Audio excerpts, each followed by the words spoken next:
வணக்கம். இன்றைக்கு நாங்கள் தவசி முருங்கையில் வர செய்ய போகிறோம். முதல்ல நாங்கள் கீரையை துப்புரவாக்கி கொள்ளுவோம். இந்த கீரையை நல்லா அடித்து உதற வேணும். ஏனென்றால் சின்ன சின்ன பூச்சிகள் முட்டைகள் இருக்கும். அந்த இலைகளை மட்டும் தனித்தனியாக உருவி எடுத்துக்கொள்ள வேணும். இப்போ கீரையை கழுவி கொள்ளுவோம். இந்த கீரை தண்ணியோடு சேராது. இப்போ நாங்கள் இந்த கீரையை நல்லா பிழிஞ்சு எடுத்துட்டு மெல்லிசாக அரிஞ்சு கொள்ளுவோம். இந்த தவசி முருங்கையை வர செய்தோம்னு சொன்னால் இந்த கீரையோட மட்டுமே நாங்கள் சோறு சாப்பிடலாம். அவ்வளவு நல்லா இருக்கும். அந்த முதல் ஒருக்க நாங்கள் தகரையில் சமைச்சோம். அந்த தகரை கீரையும் அப்படித்தான். இது ரெண்டுமே ஒரு சுவையாகத்தான் இருக்கும். நல்ல ஒரு பால் சுவையாக இருக்கும் இந்த கீரை ரெண்டுமே. கீரையை நல்ல மெல்லிசாக அரிஞ்சு கொள்ளுவோம். அப்போ தான் சாப்பிட்றதுக்கும் நல்லா இருக்கும், பார்க்குறதுக்கும் வடிவாக இருக்கும். கீரை அரிஞ்சு முடிஞ்சது. இதை எடுத்து வச்சுட்டு இப்போ நாங்கள் எங்களோட வரைக்கு தேவையான வெங்காயம் பச்சை மிளகாயை வெட்டிடுவோம். நான் இந்த வரைக்கு ஒரு அளவான பெரிய வெங்காயம் எடுத்துருக்கிறேன். வெங்காயத்தை நல்ல மெல்லிசாக அரிஞ்சு கொள்ளுவோம். அதோட 2 பச்சை மிளகாயும் நல்ல மெல்லிசாக அரிஞ்சு கொள்ளுவோம். இப்போ கீரைக்குரிய வேலை முடிஞ்சது. இனி நாங்கள் வர செய்ய தொடங்குவோம். வர செய்கிறதுக்கு தாச்சி அடுப்பில் வச்சுருக்கிறேன். தாச்சியில் எண்ணெய் ஒன்றும் விடையில்லை, அடுப்பும் இன்னும் நான் மூட்டையில். முதல்ல கீரையை போட்டுக்கொள்ளுவோம்.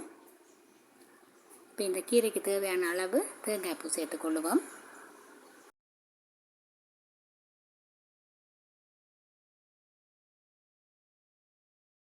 பச்சை மிளகாய் போட்டுக்கொள்ளுவோம். எங்களுக்கு கூடவா உரைப்பு வேணுமென்னு சொன்னால் இன்னும் 2 மிளகாயை சேர்த்து போட்டுக்கொள்ளலாம். அதோட வெங்காயத்தை போட்டுக்கொள்ளுவோம். வெங்காயத்தை கசக்கி விட்டுருவோம். கொஞ்சமாக மஞ்சள் சேர்த்துக்கொள்கிறேன். இது மஞ்சள் விருப்பம் இல்லாதாக்கள் போட தேவையில்லை. அதோட உப்பும் சேர்த்துக்கொள்ளுவோம். இவ்வளோ தான் கீரைக்கு தேவையான எல்லாமே நாங்கள் போட்டுட்டோம். கடைசியாக இதில் ஒரே ஒரு தேக்கரண்டி எண்ணெய் விட்டுக்கொள்ளுவோம். நான் தேங்காய் எண்ணெய் விட்டுக்கொள்கிறேன்.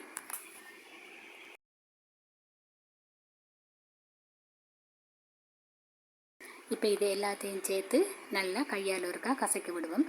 கீரைகள் சமைக்கிறதுக்கு பெருசாக கஷ்டப்பட தேவையில்லை. சிம்பிளாக நாங்கள் சமைச்சோம்னாலே கீரைன்ற சத்துக்கள் அழியாமல் எங்களோட உடம்புக்கு கிடைக்கும்.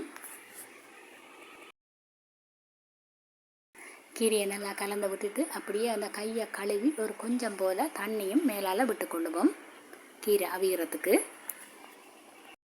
இப்போ நாங்கள் அடுப்பை மூட்டிடுவோம்.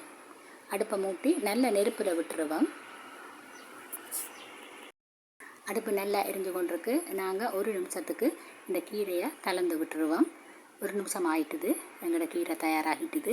இதை இப்படியே எடுத்து நாங்கள் வேறு ஒரு பாத்திரத்துக்கு மாற்றிக்கொள்ளுவோம். தாச்சி சூட்டிலேயே கொஞ்சம் நேரம் கலந்து விடுவோம். ஒரு 30 செகண்ட் போல். அதுக்கு மேலே விடக்கூடாது. எங்களோட சுவையான தவசி முருங்கையில் வர தயாராகிட்டுது. பிடிச்சிருந்தால் லைக் பண்ணுங்கள், கமெண்ட் பண்ணுங்கள். வீடியோ பார்த்த எல்லாருக்கும் மிக்க நன்றி.